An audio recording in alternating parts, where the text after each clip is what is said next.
वो 18वां पारा है, 23वां सूरा है, 69वीं आयत है और 70वीं आयत है। 2 महीने 8 दिन की आज़ादारी अपने इख्तितामी मराहिल की जानिब बड़ी तेजी से सफर करने पर गामज़द है और इस मजलिस के बाद जब रात की तन्हाइयाँ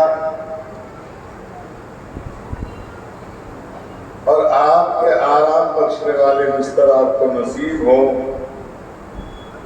अपने ज़मीर से सवाल करना कि इस 2 महीने 8 दिन की आज़ादारी में हमने इमाम को क्या दिया और शब और रोज़ की शब बेदारियाँ, अलम, ताज़िया, सुलझना, खतीब, वाइज़ीन, मर्सी खान, मोहे खान, तवल्लुकात, अज़ा खाने, ये जो हमने 2 महीने 8 दिन गुजारे, इसमें हम कहाँ तक कामयाब हैं और कहाँ तक कामयाब हो पाए, ये आपको अपने ज़मीर से सवाल करना है। अगर 2 महीने 8 दिन की आज़ादारी में आपने कुछ लिया है तो आप लायक दादो तहसीन है और आप हज़रत उमर के वारिसीन हैं। लेकिन अगर 2 महीने 8 दिन सिर्फ आपने आर्टिफिशियल तौर पर अपने घंटे, 2 घंटे, 3 घंटे, 4 घंटे, 6 घंटे, 10 घंटे सिर्फ एक लवकाली पदे पर गुजार दिए और आपके ज़मीर का जंग नहीं उतरा तो फिर आपने कुछ लिया नहीं। 2 महीने 8 दिन की आज़ादारी अपने इख्तितामी मराहिल है और सवाल यह है कि आपने इमाम हुसैन से दिया क्या। इमाम हुसैन करीम इब्ने करीम है और उनके देने में और उनकी अता में कोई कमी नहीं है। उनके दरवाजे पर अगर फिरकुश भी आता है तो बालों पर लेके जाता है। उनके झूले को झुलाने वाला आता है, वो भी सैयदुल मलाइका कहलाता है। उनके यहाँ अगर बे औलाद बशक्ल राहिब आ जाता है तो वो भी बेटे लेके जाता है। सवाल यह है कि हमने क्या लिया। हमने 2 महीने 8 दिन की आज़ादारी में ऐसा कौन सा काम किया कि जिससे हमें तबीयत खुश हो और हम ये कहें कि हमने फर्शे अज़ा से ये लिया। क्या हमने झूठ बोलना कम किया? क्या हमारे नशे कम हुए? क्या हमारी आपसी अनाज कम हुए? क्या तेरी मेरी अंजुमनें कम हुई? क्या जमीन फिरमोशियाँ हमारी कम हुई? क्या रिश्तों को हमने तरबियत दी? क्या सिलाए रहने कायम की? सोच रहा है कि आपको अपने आप से सवाल करना। एक छोटा सा सवाल और उसके बाद गुफ्तगू का आगाज। कि आप उलमा से सवाल करते हैं, अब उलमा की भी जिम्मेदारियां हैं, जो आलिम हैं कि वो आवाम से सवाल करें। छोटा सा मसला पूछे, आप इधर बात करें। करबला में 2 किरदार हैं, एक किरदार का नाम हुसैनियत है और एक किरदार का नाम यजीदियत है। ये कोई तीसरा किरदार भी है। 2 किरदार है, एक किरदार का नाम हुसैनियत है और एक किरदार का नाम यजीदियत है। अब सवाल यह है कि शराब यजीद पीता था कि नहीं पीता था। अब देखिए, जिनको पता है वो सर ना हिलाए, 15 ग्राम की जुबान हिलाए ताकि तस्दीक हो जाए। शराब कौन पीता था? जिना कौन करता था? हक कौन मारता था? झूठा कौन था? मक्कार कौन था? जुआ कौन खेलता था? हुकूक कौन मारता था? अब इनमें से अगर कोई भी काम हम कर रहे हैं तो फिर हम यजीद के तरफदार हैं, हुसैन के। सलावत मिले मोहम्मद वाले मोहम्मद पर।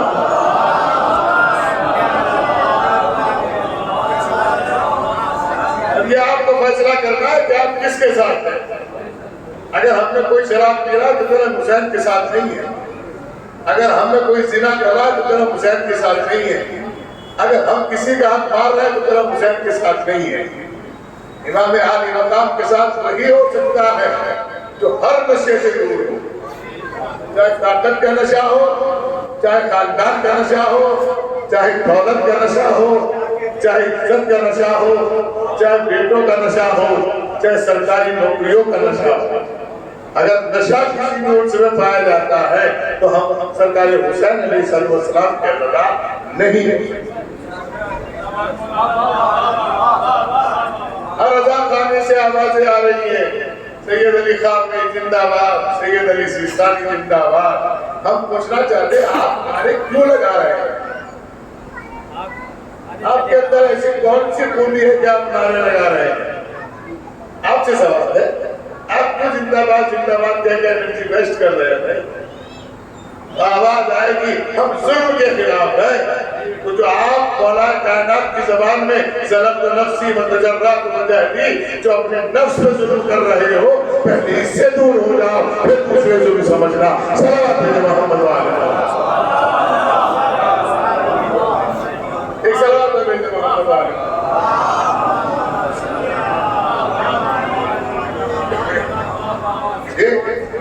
2 महीने 8 दिन की आजादारी के बाद अगर हमारी बेटी, हमारी बहनें, हमारी माएँ उसी तरह हिजाब में रहें जैसे वो मजलिसों में आती हैं, तो समझो मजलिसों का असर हुआ है।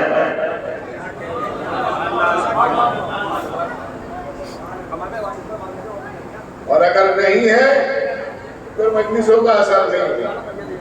आर्टिफिशियल तौर पर हमने रस्म आजादारी अदा की है और मजबूरी में अदा की है, इसलिए कि हमारे अब्बा आजादार। तो सरकार हुसैन इब्ने अली को ऐसे आजादारों की न कल जरूरत थी न आज जरूरत। इसलिए कि 3 चीजें जिस शख्स में पाई जाए वो सब कुछ हो सकता है, हुसैन इब्ने अली का आजादार नहीं हो सकता। कौन सी 3 चीजें? देखिए मेरी बात अगर आपको खराब लग रही है तो भी सुभान अल्लाह करें, ताकि मुझे पता चले कि आपको खराब लग रही है, यानी आपके ज़मीर बेदार। और अगर आपको अच्छी लग रही है तो भी सुभान अल्लाह करें। देखिए मैंने दोनों को आजाद कर दिया, अब दोनों सुभान अल्लाह करें।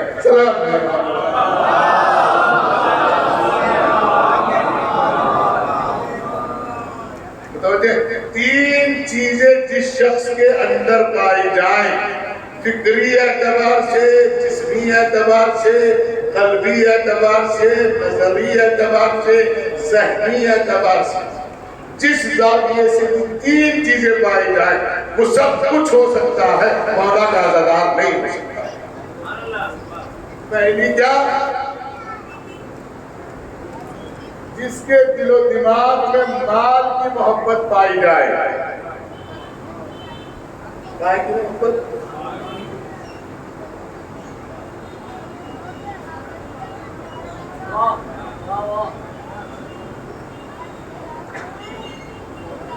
तो सब कुछ हो सकता है, मौला का आजादार नहीं हो सकता।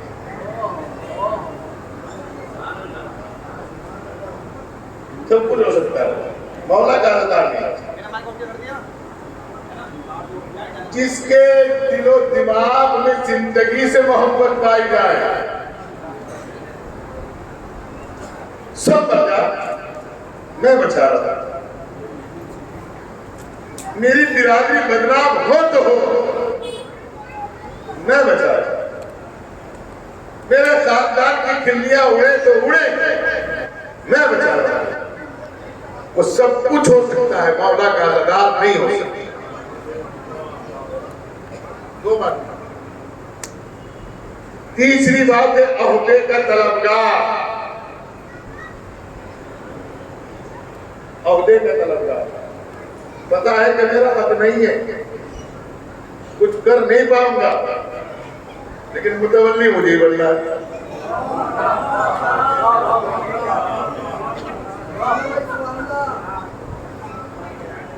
अहदे का तलब, अहदा मिल जाए। अवामा लगा के भी डिबेट में झूठ बोलना पड़े तो बोल दूं। हुकूमत में कोई ओहदा मिल रहा है, आपके सेवा बन जाओ। ओहदे का तलबगार सब कुछ हो सकता है, मौला का अदादार नहीं हो सकता। अभी तीनों की मैं दलीलें भी देके चलूंगा कि आपके लिए और आसान होगा।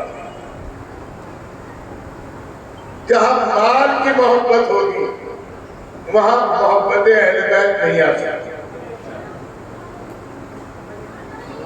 इसलिए नहीं आ सकती कि अल-माल वल-बनून फितनतुल हयातिद दुनिया। कुरान कह रहा है ये माल फितना है दुनिया के लिए। देखिए कि जिसके पास माल है उसकी कोई औकात के साथ है नहीं, न समाज में न बिरादरी में, लेकिन फिर भी लोग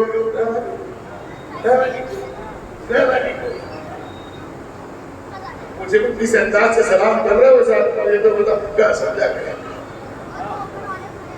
माल है इसके पास तो माफ कीजिएगा, फिरौन से ज्यादा माल किसी के पास नहीं। लेकिन उसी घर में मूसा पला और तमाचे मारता। माल से मोहब्बत करने वाला कभी अहले बैत से मोहब्बत नहीं कर सकता। उसकी वजह यह है कि जहां माल होगा वहां अब एक जुमला सुनाता चलो, वहां की तारीफ का निगाह है तो फिर ये जुमला काफी होगा आपके लिए। जलीले शाम ने फर्जंदे मेरे कायनात सरकार इमाम हसन को बिठाया और बिठाने के बाद बहुत सारी दौलत मिली। दामो तेरा औसत किया इमाम हसन से यजीद के आगे हसन सादर जी अजब जी ये कहते थी ये मेरी मां की कमाई हुई दौलत है। देख रहे हैं इतना बड़ा जुमला और कितनी आसानी से आपने सुन लिया। जलील शाह यजीद का आगे मिशर फादर कह रहा है ये मेरी मां की कमाई हुई दौलत है। और इसने इमाम हसन से ये सोच कर दी कि किसी तरह इमाम हसन का जहन बदल जाए, मेरी तरफ की बात कहते हैं। अब जैसे इमाम हसन बाहर निकल रहे थे तो कोई शरीफ माँ बाप का बच्चा वहां नौकरी कर रहा था। उसने कुछ भी नहीं किया, फौरन इमाम हसन के पाँव में जूते आगे रख दिए। इमाम ने पाँव में जूता यानी जूते में पाँव डाला और जितना माल था सारा उसको दे दिया। नहीं गौर किया आपने, सारा उसको दे दिया। अब वो शर्मिंदा हो रहा चला क्या हो गया, मैंने हसन को दिया था माल। इमाम हसन ने फरमाया तेरी मां की कमाई हुई दौलत मेरी जूतियों के बराबर भी नहीं है। अब सलाम भेजे मोहम्मद वाले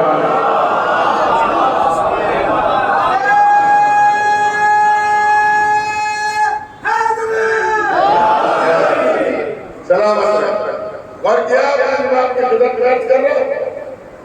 माल से मोहब्बत न कीजिए, इसलिए कि हमने बहुत सारे माल के हालात देख लिए। कोरोना में देखा, माशाअल्लाह में देखा, कर्फ्यू में देखा और नोटबंदी में देखा। जिन्होंने कभी नहीं निकाला उन्होंने भी निकाल कर रख दिया। हमने करोड़ों रुपए के एतबार से लोगों के पास पैसा देखा और ये कहते हुए देखा मौलाना इसमें चेंज करा के देखिए से हो जाए। तो हमने कहा ना हमने इकट्ठा किया था ना हम चेंज करा सकते। तो माल से मोहब्बत करने वाला कभी मौला का अदादार नहीं। नंबर 2, जिंदगी से मोहब्बत करने वाला कभी अज़ादार नहीं हो सकता। उसकी वजह यह है कि फर्ज़े अज़ा की पहली शर्त मौत है, दूसरी शर्त जिंदगी है। क्योंकि पूरी दुनिया के अंदर कोई मजहब ऐसा नहीं है जहां मरने से पहले कफन लाया जाता हो। अरे बड़ा झगड़ा कह रहा हूँ भाई, पूरी दुनिया में कोई मजहब ऐसा नहीं है जहां मरने से पहले कफन लाया जाता हो, सिर्फ अज़ादारे सैयद शुहदा के अलावा। क्यों? क्योंकि करबला की जमीन पर बैठने से पहले, फर्शे अज़ा पे बैठने से पहले शर्त क्या है कि तुम्हें जिंदगी से मोहब्बत न हो, मौत से मोहब्बत होनी चाहिए। और जब तुम्हारे ज़हनों में जिंदगी से मोहब्बत नहीं होगी तो फिर दुनिया की कोई ताकत तुमको कमजोर नहीं कर सकती है। जिसकी जिंदा दलील आज ईरान दे रहा है, सारी दुनिया जिंदगी के लिए दौड़ रही है और वो कह रहे हैं हमें जिंदगी पर न कल भरोसा था, न आज भरोसा है, न कल भरोसा।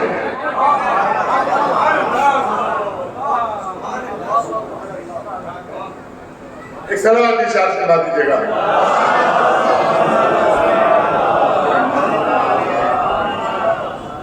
ये इन लोगों को खुद दिखाई दे रहा है, समझदार अज़ादार है कि ना आगे बैठना है कि पीछे।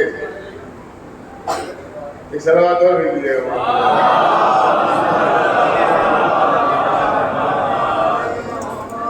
और क्या औहदे की मोहब्बत इंसान को जलील करा देती है, रुसवा कराती है, बदनाम कराती है, शर्मिंदा होना पड़ता है। औहदे से मोहब्बत रखने, औहदे से मोहब्बत रखने वाला मौला का अज़ादार नहीं है।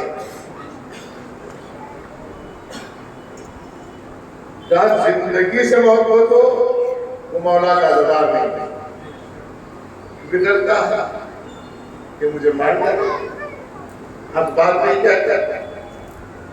जैसे आज बहुत सारे अम्मामे हक नहीं बोल रहे हैं, जिसको चाह रहे हैं उसको मोमिन बनाया जा रहा है। और अगर किसी को मोमिन बनना हो तो मुझे बताइए, वो ज़िना करे मेरी सेंस पे कोई असर नहीं, वो शराब के ठेके चलाए मेरी सेंस पे कोई असर नहीं, वो कोठे चलाए मेरी सेंस पे कोई असर नहीं। बस मुझे लिफाफा देता रहे, अच्छी दावतें करता रहे, गाड़ी के जरिए बुलाता रहे, गाड़ी के जरिए भेजता रहे। किसी बड़ी वजह से फतवा, अरे बहुत मोमिन है भाई, कहा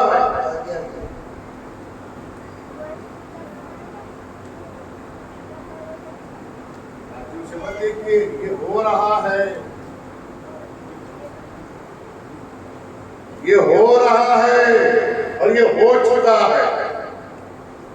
लिहाजा इतनी आसानी से मोमिन ना बनाइए किसी को, दौलत की वजह से मोमिन ना बनाइए, ताकत की वजह से मोमिन ना बनाइए, अहदे की वजह से मोमिन ना बनाइए, वरना कल जनाब ज़हरा के सामने चेहरा दिखाने के काबिल न रहेंगे। ये तो वक्ती तौर की बातें, हो जाएगा, निकल जाएगा, कोई मसला नहीं है, कोई मसला नहीं। दौलत, शोहरत, इज्जत ये आपकी इख्तियार की चीजें हैं भी नहीं, कि खुदा वहदहुल शरीक ने अपने कब्जा कुदरत में रखी। मकाम शुक्र ये नहीं है कि अल्लाह ने आपको गाड़ी दी है, मकाम शुक्र ये नहीं है कि अल्लाह ने आपको बेटे दिए, मकाम शुक्र ये नहीं है कि अल्लाह ने आपको अच्छा मकान दिया, बल्कि मकाम शुक्र ये है कि जो नेमत आपको खुदा ने दी है, अगर वो किसी मुस्तहक के सर्फ हो जाए, काम आ जाए, अब कहो परवरदिगार तेरा शुक्र है।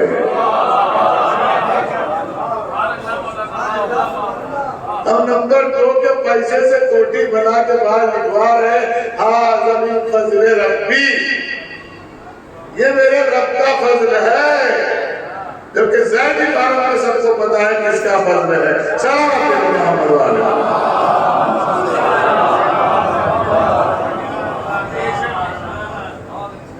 अगर ये सब चीजें आज रात की मजलिस के बाद आपके ज़मीर से सवालात करें तो जवाब देने के लिए आमादा रहें। अगर आप जवाब देते रहे तो समझिए कि आपने आजादारी की है, और अगर आप जवाब देने में शर्मिंदा या कासिर हो तो ये तौबा कीजिए, परवरदिगार आइंदा बरस की आजादारी से पहले मुझे ऐसी तौफीक देना कि मैं ऐसा आजादार बन जाऊं जैसी करबला वालों को जरूरत है। सरकारी इमाम आली मकाम हजरत अब्दुल्लाह हुसैन अलैहिस्सलाम का एक जुमला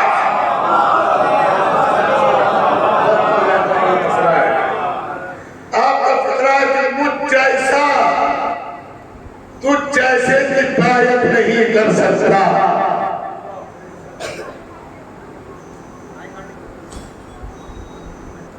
बहुत सारी चीजें हमारे सामने, एक तर्क नजर में है हमें 27 वर्ष से 27 वर्ष से मिंबर पर बैठ रहे हैं। जमाने के नशेब व फराज से हम गुजर चुके हैं, देख चुके हैं। हमने रौसा की कैफियत भी देखी है और हमने गरीबों की जिंदगी भी देखी है। हमने बहुत सारे मसालक और बहुत सारे मज़ाहिब और बहुत सारे मकतबे फिक्र में बैठने की शहादत हासिल की, लेकिन नतीजा क्या है कि अभी हम आजादार नहीं हो पाए। क्योंकि आप ये सोचे कि मैं आप ही को कह रहा था, उसमें हम भी इस दौर के ज़ाकिरीन किताब उठाने को तैयार नहीं है।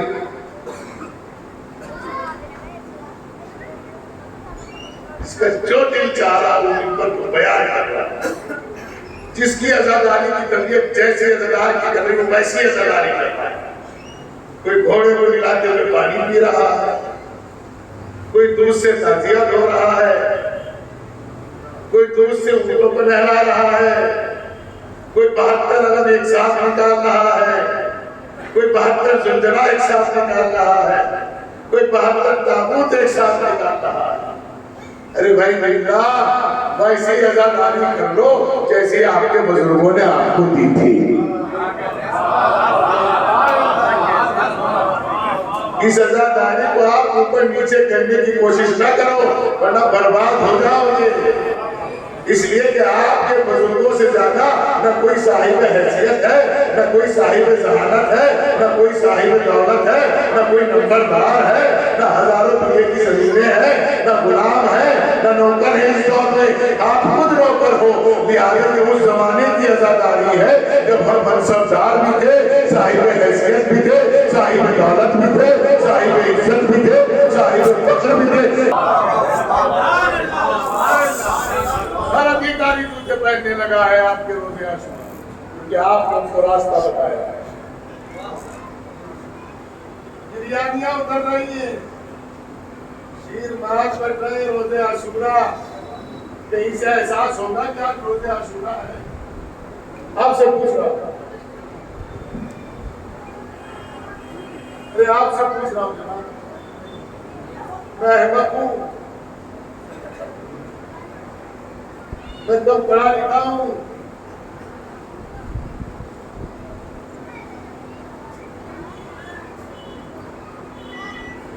रोज़े आशूरा भूखे बांटे जा रहे हैं।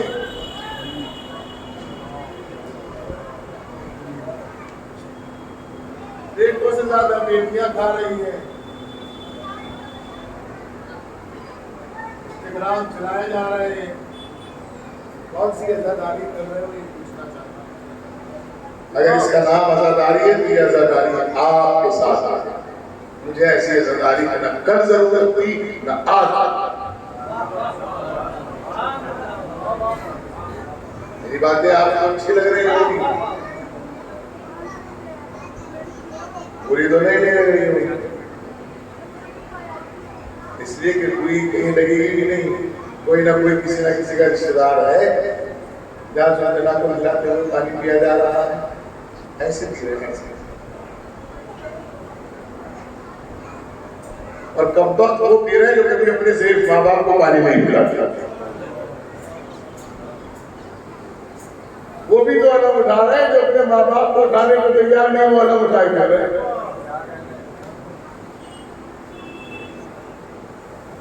वो ताबूत सजा रहे हैं जो बहन बेटियों को पर्दा करने को मना करते हैं, वो ताबूत सजा रहे हैं।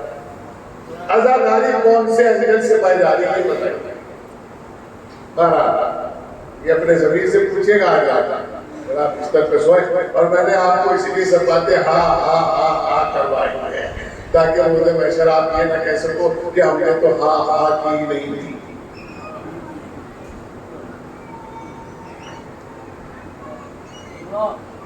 ये जो कैमरे बन रहे हैं ना, जो कैमरे चल रहे हैं, देख रहे हैं, देख रहे हैं, बड़े खुशी हुए जब आपके घर कैमरा लगा था, कि लोगों को पकड़ पकड़ के कह रहा है माशाल्लाह हमारे बेटे में कैमरा हो रहा है, देखो वो लग रहा है ऊपर। अब इसका फायदा क्या है?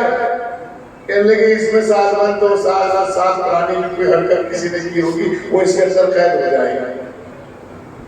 तो ये आपके बेटे ने नहीं बनाए, ये अल्लाह ने आपके बेटे से जान के बनवाए कि जब तेरा गुनहगार बेटे का बनाया हुआ सीसीटीवी कैमरा 10 साल पुराने मुस्लिम को कपड़ों के साथ बदल सकता है, तो मैं रोजे अशूरा इसी कैमरे को चलवाऊंगा जिसमें तेरी आवाज भी होगी, लिबास भी होगा। अब कल तक तो मालूम है क्या कहते, अब छोड़ो कौन देखेगा वहाँ, इन सब कहने की बातें। अल्लाह ने कहा रुक जाओ कैमरे बनाओ, अब नहीं कह सकते वहां कौन देखेगा, ये कह सकते इसीलिए सीसीटीवी कैमरे बनाए। ये हवाई जहाज जो बनवाए गए ना, इसकी जरूरत नहीं थी बनवाने, तख्ते बिल्किस काफी था ले जाने के लिए, लेकिन ये इसलिए बनवाए गए कि अबू जहल के वारिसीन ने ये कहा कि रसूल को जिस्मानी महराज कैसे हो जाएगी। अल्लाह ने कहा परेशान ना हो। अल्लाह ने इस अबू जहल के वारिस को सऊदिया बुलाया, और बुलाने के बाद उसकी 40,000 रुपए सैलरी की, और फिर उसने अपने अब्बा से कहा अब्बा हज करने आ जाइए। अब जो अब्बा हज करने गए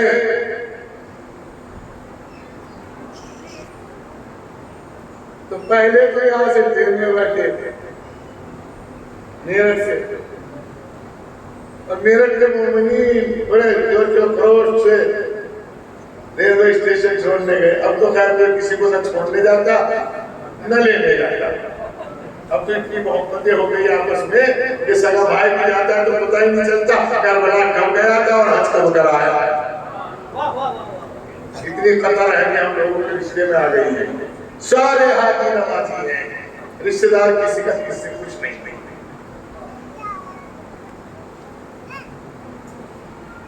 अब जब मेरठ के लोग छोड़ने गए, वो दौर मुल्ला मुलायम सिंह का दौर था। उस वक्त मुल्ला मुलायम सिंह सीएम थे उत्तर प्रदेश में।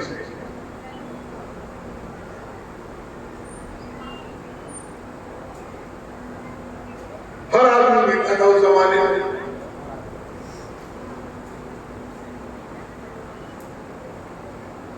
अब चले गए स्टेशन, और जब स्टेशन गए बैठ गए, स्पेशल ट्रेन थी ओनली फॉर शादियों के लिए थी। अब जैसे उसे बैठे तो इम्तिहान पड़े थे सुहेल भाई, माशाल्लाह मुसलमान जा रहे हैं सब, इस्लाम जिंदाबाद। अब जैसे ही उन्होंने कहा जितने भी ट्रेन में मुसलमान थे इस्लाम जिंदाबाद, इस्लाम जिंदाबाद, इस्लाम। अब ये नहीं मालूम है कि इस्लाम खुद उसके बेटे का नाम था जो हज करने जा रहा है। अब इस्लाम के पास पासपोर्ट था, इस्लाम के पास डॉलर थे, इस्लाम के पास कागजात थे। अब वो जो आवाज कुछ बेचारे हारी ने ट्रेन में तो बाहर से कहा इस्लाम जिंदाबाद। अब ये नारा लगते लगते जनाब आशमपुर से और दिल्ली तक पहुंच गए। और जब पहुंच गए दिल्ली तक तब उसने कहा कस्टम ऑफिसर ने जो बैठा हुआ था ना ये पासपोर्ट ये भी पासपोर्ट, तो वो तो इस्लाम के पास रह गए, तो इस्लाम ही हज कराए, मैं नहीं करा सकता। कहने लगे क्यों? ताकि इसलिए कि जब के जवाब सफर ना हो पासपोर्ट ना हो मैं आपको अंदर एंट्री नहीं दे सकता। कहा वो तो इस्लाम के पास है। कहा तो उस इस्लाम को पकड़ के लाओ जिसके पास पासपोर्ट है। ये जो इस्लाम जिंदाबाद के नारे लगा रहे हैं गली गली पूछा इनसे पूछिए ये 56 मुल्कों में नारे लगाने वालों को कौन सा दौरा पड़ा है कि सब खामोश बैठे हैं। क्योंकि ये नारा लगाने वाले मुसलमान थे। अगर नारा लगाने से इस्लाम जिंदा होता और नारा लगाने से अली मिल जाते तो तारीख का जुमला है कि दुश्मन ने 72 बार कहा है अगर अली ना होते तो मैं हलाक हो जाता, अगर अली ना होते तो मैं हलाक हो जाता।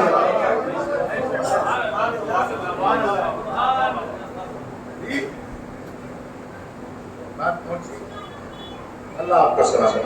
वक्त हो गया बात। अब ये हवाई जहाज में बैठ गए जब इस्लाम पासपोर्ट लेके गए और जब हवाई जहाज में बैठे और हज करके वापस आए तो मेरठ के मोमिनीन ने पूछा हमें ये बताइए कितनी देर लगी जाने में? बोले ज्यादा वक्त नहीं लगा, मुझे तो यही नहीं पता चला इतनी जल्दी पहुंच कैसे गए। सऊदिया तो बहुत दूर है, यहाँ से बैठे और 1.5-2 घंटे में हम मक्का में थे। कहने लगे छोड़िए क्या तुम ख्वाब में गए होंगे? तो पागल हो गए। ये देखो मेरा फोटो, मैंने वहाँ मॉडलिंग की है, वहाँ जवाब किया है, वहाँ खाना खाया है और ये देखो ये एयर होस्टेस मुझे खाना दे रही थी, चाय दे रही थी, ये कर रही थी, वो कर रही थी। जब सारे फोटो मिल गए तब अल्लाह ने कहा हो अकल के अंधे 1.5 घंटे में तुझ जैसा निजासत का पुतला दिल्ली से बैठ के जिस्म के साथ मक्के पहुंच सकता है।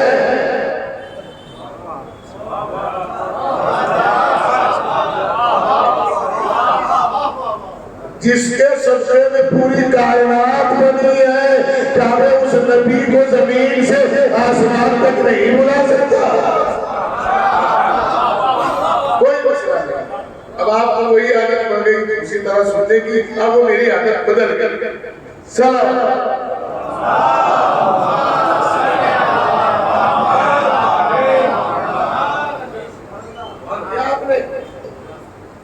अब एक मिसाल आपको सुना दे और मैं इस्तेमाल।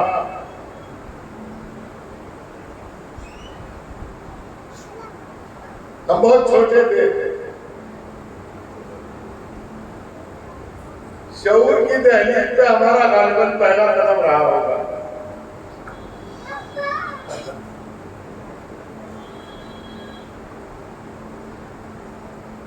हमने कपड़े वपड़े बदले, बहुत हाई क्लास परफ्यूम लगाया, पेरिस के बटन लगाए, हॉलैंड का कलम लगाया और हिंदुस्तान के चरखे का सूती रुमाल हाथ में लिया। जैसे ही घर से बाहर निकले क्या शोर और बलबला उठा। वह बड़ा खूबसूरत बच्चा है, किसका है? बहुत हसीनो जमील बच्चा है, बड़ी बड़ी आंखें हैं, क्या नुकसान है, क्या नब है। वह बड़ा तंदुरुस्त है, आगे चल के पहलवान बनेगा। लोग तारीफों में तारीफ कर रहे थे, वहीं हमारे दादा का एक दुश्मन बैठा हुआ था। उसने कहा तुम जानते हो ये बच्चा किसका है? अरे किसका है? कि काफिर का है। किसका? हमारे। हमने अपनी वालिदा मरहुमा से पूछा अम्मा हम काफिर हैं? कहने यहाँ 1447 वर्ष से सुनते हुए तो ये आ रहे हैं, लेकिन आज तक पता नहीं चला ये काफिर मिलेगा क्या। खैर कोई बात नहीं, रात गुजर गई, बचपना था, लौबाली बना था। फिर अगले दिन तैयार हुए, फिर उसी शाम शौकत से निकले, फिर वही कुर्ता पजामा, फिर वही हसन भाई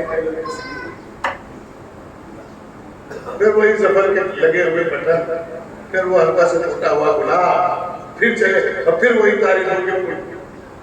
हमें आने वाला घर का बच्चा लगता है, हमें शरीफ खानदान का बच्चा लगता है, हमें पढ़े लिखे वालिदैन का बच्चा लगता है, लेकिन तारीफ हर दौर में हमारी हुई। लेकिन एक हमारे दादा का दुश्मन जरूर रहा। फिर वही आवाज आई कि हमारे दादा का दुश्मन बैठा हुआ। तुम जानते हो बच्चा किसका है? बाकर भाई, तुम जानते हो बच्चा किसका है? कहले किसका है? कहले खटमल का।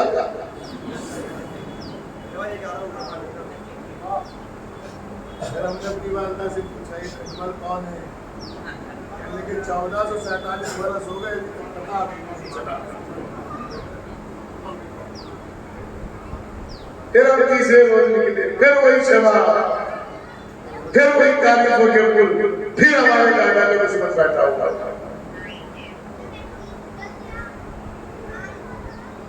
नहीं तुम जानते हो बच्चा किसका है?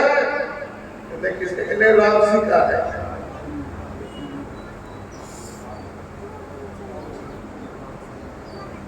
हमने अपनी अम्मा से पूछा, अम्मा हम रामसी है? 1447 बरस से सुनते तो ये आ रहे हैं, लेकिन रामसी नहीं मिला अभी तक। हमें मिलेगा था। अब ये जब 3 दिन आदमी कोई काम कर लेता है तो उसका दिल उछल जाता है। किसी भी बस्ती हमें कि पूरा तारीख मैंने आपके जानों में उड़े दिया। किसी भी बस्ती, किसी भी शहर, किसी भी महल्ले, किसी भी घर का रास्ता 3 सिमतों से नहीं होता। 3 सिमतों से निकलने वाला रास्ता तिकोना कहलाता है।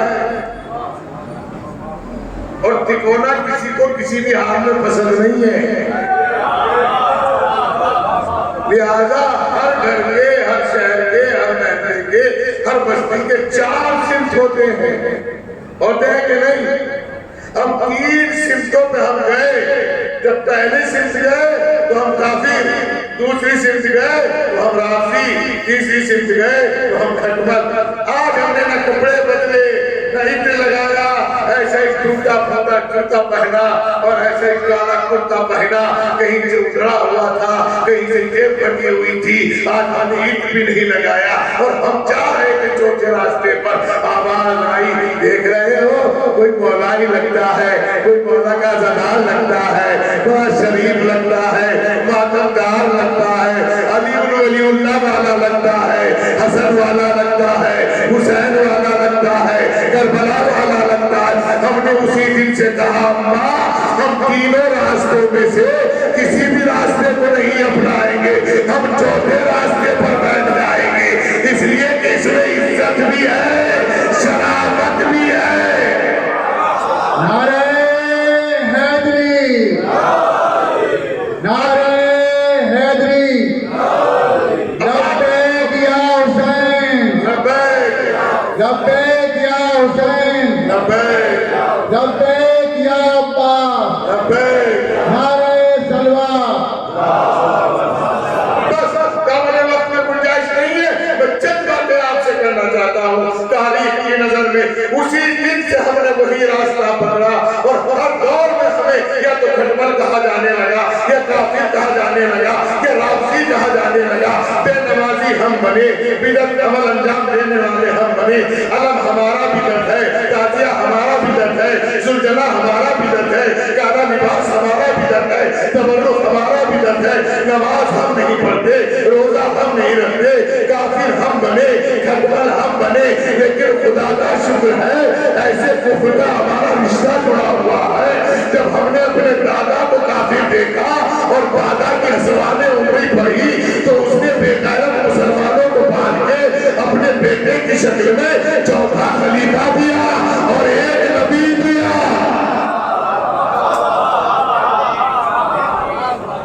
ये हमारे दादा के काफिर होने का अमल है कि मुसलमानों को बांध के नबी दिया और अपने बेटे की शक्ल में चौथा खलीफा दिया।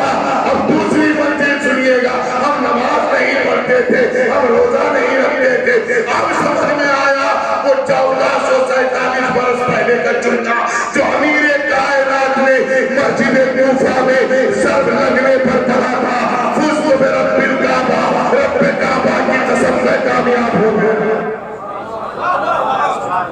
सोचा मुझे 15 मीटर में इस्तेमाल करनी है।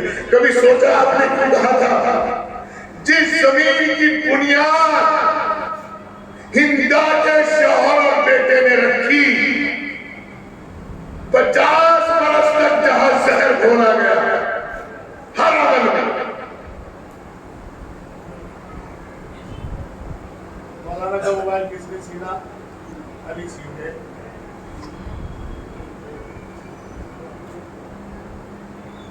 तबर्रुक कम पड़ गया, कैसे पड़ गया? अली छुड़ा गया। मियां बीवी में झगड़ा हुआ, कैसे हुआ? अली ने ताबीज कर दिए। जिनमें तस्वीरें बनाते थे ये अली है,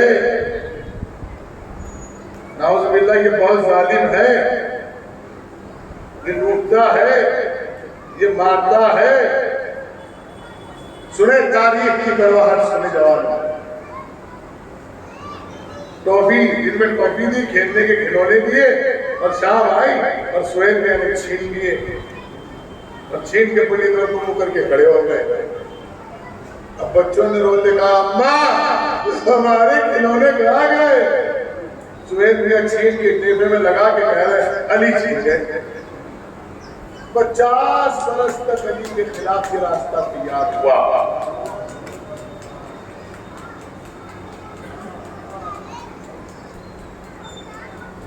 और यजीद के बाप आर्टिफिशियल फादर जलील शाम ने ये ऐलान किया कि अली नमाज नहीं पढ़ते।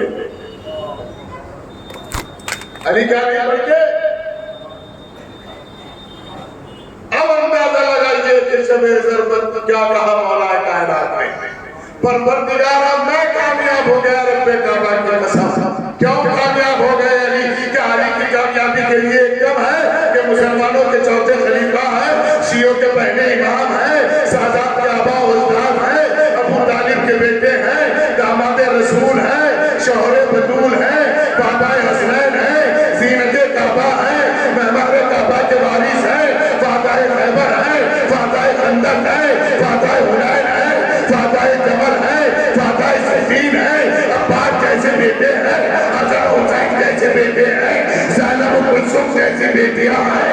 अरे अपने मीज़ान के मालिक है, कसीमुन्नार वल जन्ना है, जन्नत और दोज़ख की तक़सीम करने वाले हैं, अदालत के इमाम है, सहीह कामिला के वारिस। क्या नहीं है अली? उसके बावजूद भी अली ने किसी मकाम पे नहीं कहा मैं कामयाब हो गया। लेकिन जैसे ही ज़रबत लगी तो आज अली ने फखरिया अंदाज़ से कहा रब्बे काबा की कसम मैं कामयाब हो गया। क्योंकि हिंदा के बेटे ने ये बात आम कर दी थी कि अली नमाज नहीं पढ़ते। आज की रिपोर्टर करने वाली मीडिया ये तो लिखेगी कि ज़रबत कहाँ लगी। जैसे ये खबर आई कि मस्जिद में ज़रबत लगी, शाम की औरतों ने कहा लानत हो तुझ पे, तू हाकिम होकर दामाद रसूल को बेनमाजी कहता रहा। और मीडिया कह रही है कि ज़रबत मस्जिद में लगी है।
होते रहेंगे और घबराने की जरूरत नहीं है। ये सदी हमारी है। इस्लाम के किसी गिरोह के पास ऐसा कोई मेंबर नहीं जिसकी फोटो टिप पे लगा सके। ये भी खुदा का शुक्र है, उसने हमें रहबर भी दिया तो ऐसा किया। जंग एक की इलाज दो के हुए।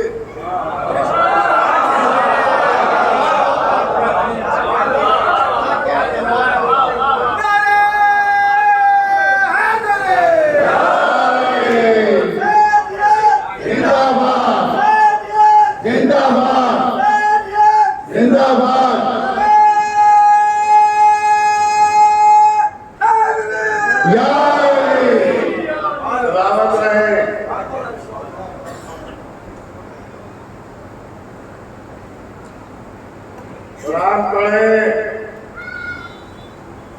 कुरान कह रहा है इन्नल्लज़ीना क़ालू रब्बुनल्लाह सुम्मा इस्तक़ामू, जिसने मुझे अपना रब मान लिया है डट गए। अल्लाह तख़ाफ़ू वला तहज़नू, न वो रोता है न वो भागता है। तीन अलामतें बताई कुरान में। कितनी?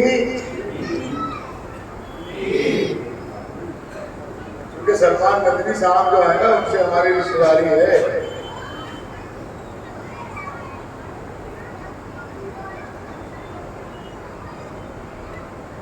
और हम सलमान नदवी साहब के साथ हैं। आपका पता नहीं आप किसके साथ हैं। इसलिए साथ नहीं है कि वो रिश्तेदार है, इसलिए साथ है कि बहुत लंबे पीरियड के बाद सच और हक बोला है। सलावत मेरे मोहम्मद वाले।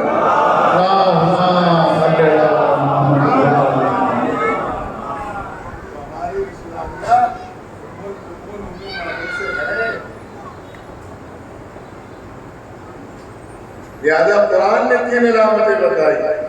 जिसने मुझे अपना रब मान लिया, न वो डरता है न वो रोता है और न वो भागता है।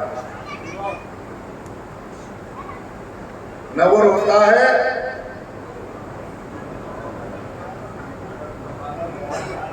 न डरता है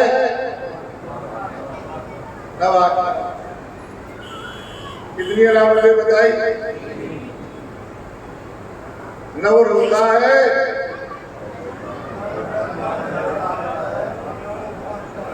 कितनी अलामतें बताई? खत्म हो गई बात।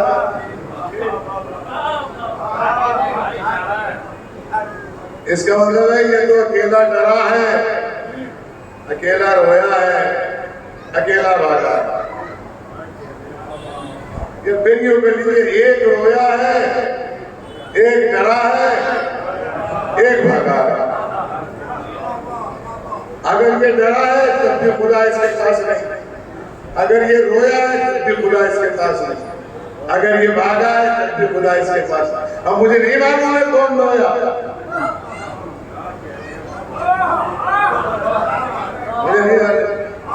मुझे नहीं मालूम है कौन डरा, और मुझे नहीं मालूम है कौन भागा। हाँ, उसका मुझे मालूम है जो रोया नहीं, जो डरा नहीं, जो भागा नहीं। सब भाग गए। अबू तालिब का बेटा खड़ा रहा, पूछा तुम क्यों नहीं गए? जागी क्या करते जब आप न रहते?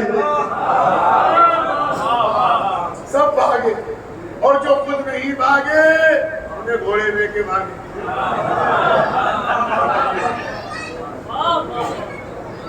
यही तो कहते हैं हमारे अपना भागे घोड़े थे, घोड़े लेके भागे। पहली मंजिल।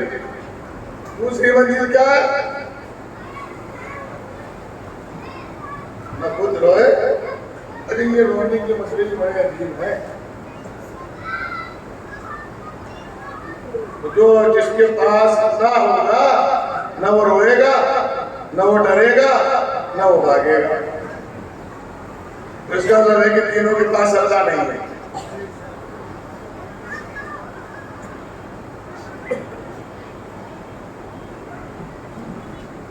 अगर अल्लाह होता तो रोते ना, डरते ना, भागते ना। इसका मतलब भागे, डरे, रोए।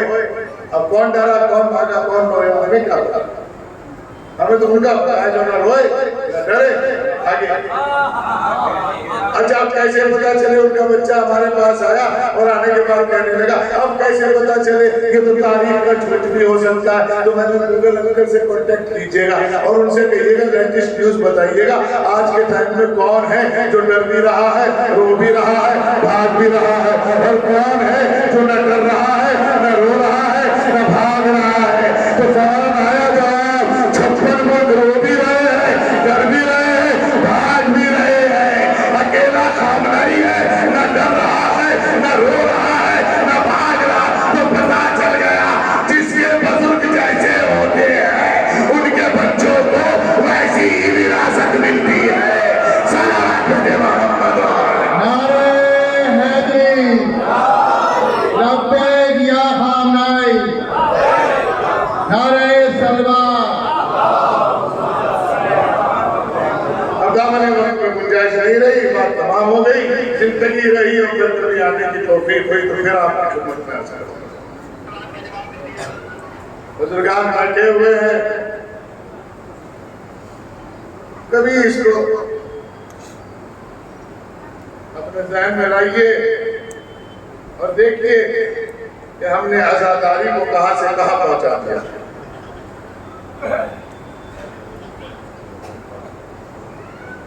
अब न मिंबरों पे वो जाकिरीन है और न फर्शे जाकर वो आजादा।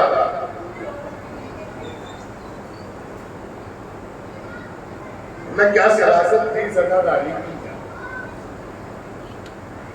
इधर नाम हुसैन आया और उधर आंसू निकल गए। 2 महीने 8 दिन की आजादारी इख्तितामी मराहिल की जानिब सफर कर गए।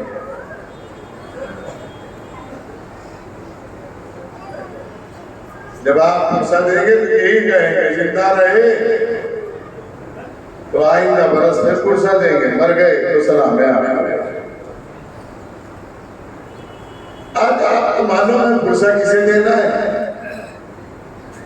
हुज्जत खुदा को फुर्सत देना है और हुज्जत खुदा की जनता जनाब ज़ैनब को फुर्सत देना है।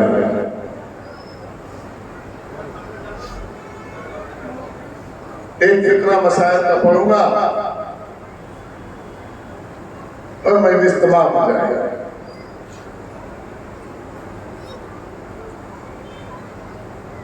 दुआ कीजिएगा अल्लाह किसी कमसिन बेटी के सर से उसके माँ बाप का साया ना उठाए।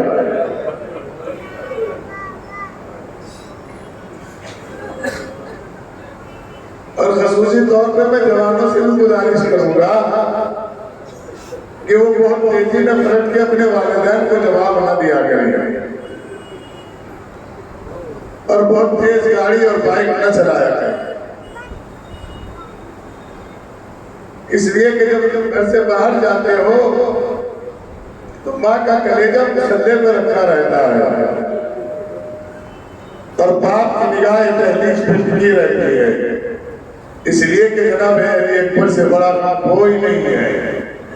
हुसैन जैसा इमाम अपने बेटे को रुखसत कर रहे हैं और करने के बाद वहीं बैठ जाते हैं और फिर पहाड़ियों के बल चलते हैं। अली अकबर पूछते हैं बाबा आप तो हमें रुखसत कर चुके हैं। आवाज आई बेटा अगर आप साहिब औलाद होते तो आपको पता होता बेटे का रब क्या होता। और फिर जनाब अली अकबर ने आखिरी सलाम किया तो जहाँ जनाब अली अकबर को रुखसत किया था वहीं इमाम हुसैन बैठे और बैठ के जो खड़े हुए तो अपने दोनों हाथों को कमर से बांधा और बांधने मांगने के बाद खुदाए सुबह रईस का एक इकरा है, पुकारते थे फिसर को फिसर नहीं मिलता। तो मसाज नहीं करूंगा, आज लेख पढ़ के ये तो मैंने एक मिसरा सुना रहा था, मैंने आपको इसलिए कहा एक बार भी सुन लीजिएगा। कभी उठे कभी सुल्तान मशरक़ैन गिरे, लिखा यह है कि 72 जगह हुसैन गिरे। अल्लामा मुज़फ़्फ़र तुर्सी इस मसले में 2 मिसरे कहते हैं। वो कहते हैं कदम कदम पे मोहम्मद के नूर ऐन गिरे, बताए कौन के कितनी जगह हुसैन गिरे। लेकिन आज आपको जनाब ज़ैनब को फुर्सा देना है, चूंकि हमारियां हैं, ताबूत शबी है। आज आप देखिएगा जब हमारियां निकलेंगी तो ज़ियारत कीजिएगा, और मौलाना हसनैन साहब किबला जो है उसका जो है वो ताज़ियत पेश करेंगे। लिहाजा उस पर कोशिश कीजिएगा, देखिएगा आपको हमारियों से मिला क्या है। ये उस बीबी की तरफ से निकाली जाती है जो 28 रजब को मदीने से चली थी, तो माँ की कब्र पर बैठ के ये उठ के चली थी, अम्मा अगर कब्र पे चिराग न जले तो परेशान न होइएगा, इसलिए कि चिराग जलाने वाला हुसैन जा रहा है। और फिर ये कह के उठी, खुदाई सुमरनी रईस ने लिखा, ये कह के उठी, अम्मा रहो रुहान चमन देखने चलो, ज़ैनब के पास रहोगे रसन देखने चलो। ये वही शहजादी ज़ैनब है, कोई तारीख नहीं बताती कि 28 रजब के बाद शहजादी ज़ैनब कहीं हुई। बहनों, बेटियों और माँ के हमसिन बीवियों, आपको जनाब ज़ैनब की कनीज़ी का शरफ हासिल हो, आप फुर्सत देंगी तो इतना ख्याल रखिएगा, देखिएगा, कोशिश कीजिएगा कहीं ज़ैनब की भतीजी सकीना आपके पहलू में न बैठी हो। हाँ, जब तुम या हुसैन कह के रहोगी, जब या ज़ैनब कह के रहोगी तो सवाल करेगी, भूमि अम्मा ये कौन है जो मेरे बाबा का नाम लेके रो रहे हैं। क्या बेटी तेरे पापा क्या ज़्यादा। अल्लाह अकबर। आप जाके सो जाएंगे, आराम करेंगे, टूटी हुई पसलियों पे हाथ रखकर आने वाली अम्मा फातिमा रज़ा खाने पे आएगी और कहेगी, शुक्रिया तुमने मेरे लाल के गम में फर्श अज़ा बिछाया है, सलामत रहो। कोई तारीख अगर किसी के पास हो, मरसिए में, सोच में, सलाम में, अगर आपके पास हो तो मुझे बताइए कि शहजादी ज़ैनब करबला में फला जगह रोई है, कोई बताइए ताकि मेरी इस्लाह हो सके। शहजादी ज़ैनब कहीं नहीं रोई, इसलिए कि जब भी रोने का ख्याल आता था अकबर के लाशों पे इसलिए नहीं रोई कि भाई हुसैन अकेला है। अम्मा लैला को कौन संभालेगा? क्या हुसैन जैसा इमाम ये कह रहा हो, परवरदिगार गवाह रहना, ज़हरा जलाल गरीब हो गया। भाई हसन की निशानी लाशा कासिम पे इसलिए नहीं रोई कि भतीजी बेवा को फुर्सा देना है, और जब बेवा भतीजी के पास आई है तो मालूम है क्या कहती है, बेटा रो लीजिएगा। क्या अम्मा मुझे मालूम नहीं है क्या कह के रोया जाता है। कभी मेरे पापा ने, मेरे भाई ने मुझे रोने नहीं दिया। एक मरतबा खुदाए सुबहानी रईस ने फरमाया, मालूम है क्या फरमाया, माँ से कहा, माँ मुझे रोने की रिजा दो। अरे क्या कह के दुल्हन दुल्हा को रोती है बता दो, राने जो पहनती है वो पोशाक पहना दो, घर में कोई बैली थी जो चादर नहीं हो सकी जनाब ज़ैनब कहीं। हाँ वही है, बताऊंगा कहाँ वही है। 2 महीने आप दिन की आजादारी का आखिरी फुर्सा आप दे रहे हैं तो सुन लीजिएगा। जब ये काफिला करबला से शाम गया है और शाम के बाद दरबार बाजार जिंदान, और जिंदान के बाद जब भाइयों का तहलुम किया और जब वहां से रुखसत हुई तो मालूम है कहाँ गई, शाम की औरतों को बुलाया, और बुलाने के बाद जनाब सकीना के रोजे पे गई, और जाने के बाद क्या कब्र सकीना पर बीबियों अगर हो सके तो शाम होते वो चराग जला दिया करना, इसलिए कि मेरी बच्ची को वतन की बड़ी मोहब्बत थी। हर रोज शाम को पूछती थी, तो भी अम्मा ये परिंदे कहाँ जा रहे हैं, मैं कहती थी बेटा अपने वतन जा रहे, फूफी अम्मा हमें कब जाना नसीब होगा, मेरी सकीना जिंदा में सो खत्म हो चुकी बड़ी चहलुम किया।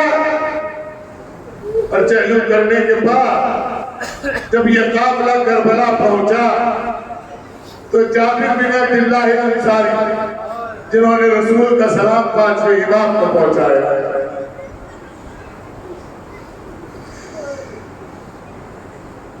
कहते कि देखने के बाद कहा आने वालों अपनी सवारियों से उतर कर पैदल आओ, इसलिए कि मेरे मौला ने चमन आबाद किया है। शहजादी ज़ैनब ने सैयद सज्जाद की भुज पर हाथ रख के कहा, बेटा सैयद सज्जाद इनसे ये न बताना हमारा सोने वालों से रिश्ता क्या है। कहते उसके बाद जनाब ज़ैनब हुई और दोनों कोहनियों को जमीन करबला पर रखा और कोहनियों के बल चलने लगी। पूछा क्यों फूफी अम्मा? कहा अपने भाइयों ने जो चमन बसाया है वो चमन देखूंगी। और दोनों कोहनियों से चलते चलते अब्बास की कब्र पे आई और आने के बाद कहा भैया अब्बास तेरी गैरत ने मुझे बड़ा रुलाया है, ए भैया हर मोड़ पे मेरे याद आया है, ए भैया सकीना सो गई है। कब्र हुसैन पे पहुंची, पुरसा दिया और फिर ये काफिला मदीने आया। जब मदीने आया तो बशीर ने निकाली, हाल उठा हुआ काफिला आ गया। शहजादी ज़ैनब रोज़े रसूल पे गई और जाने के बाद कहा नाना आप पर मेरा सलाम, आपकी नबूवत कामयाब, आपकी रिसालत कामयाब, मेरा माजाया मारा गया, मेरा अकबर मारा गया, मेरा कासिम मारा गया, मेरा जवान मारा गया, मेरा आप मारा गया, मेरा मोहम्मद मारा गया। और फिर उसके बाद भाई हसन की कब्र पे पहुंची, भैया हसन सलाम, आपकी सुनो कामयाब, आपकी इमामत कामयाब, ए भैया आपका कासिम मारा गया, मेरी कुबरा बेवा हो गई, अल्लाह अकबर। और उसके बाद जनाब ज़ैनब मां की कब्र पे पहुंची। अब जो मां की कब्र पे पहुंची है तो तारीफ का प्यारा सुना रहा हूं। जैसे मां की कब्र पे पहुंची तो मकराव चादर उतार दिया, मकराव चादर उतार के कहा अम्मा ज़ैनब का दिल चाहता है कि वो रो रो के बातें करे, इसलिए कि मैं कहीं रोई नहीं हूँ। अम्मा मुझे एक जगह रोना आया, अकबर के सीने में बच्ची की अजी टूटी, मैं रोई नहीं। मेरे भाई ने लाशा उठाया, मैं रोई नहीं। कासिम का बाबा लाशा आया, मैं रोई नहीं। मैंने 28 कदम के फासले से अपने बाजारे को फंसे कर जिबा होते हुए देखा, मैं रोई नहीं। इसलिए कि सकीना यतीम होने वाली मेरी आगोश में थी अम्मा, लेकिन एक जगह इतना रोई कि जमीन और आसमान ने मुझे दुआई दी है। मालूम है